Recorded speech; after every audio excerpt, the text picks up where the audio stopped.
أعوذ بالله من الشيطان الرجيم. بسم الله الرحمن الرحيم.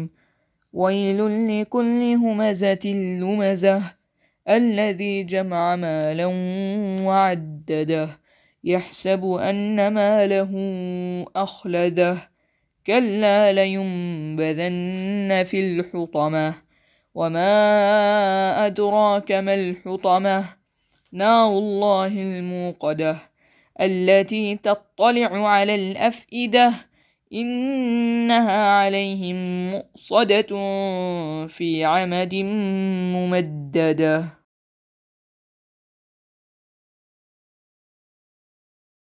Woe to every scorner and mocker who has gathered wealth and counted it. He thinks that his wealth will make him immortal. No, he will surely be thrown into the crusher.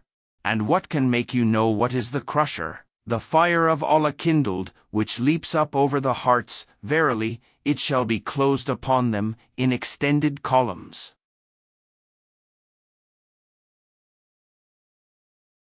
وَإِذَا قُرِئَ عَلَيْهِمُ الْقُرْآنُ لَا يَسْجُدُونَ. And when the Quran is recited to them, they do not prostrate to Allah.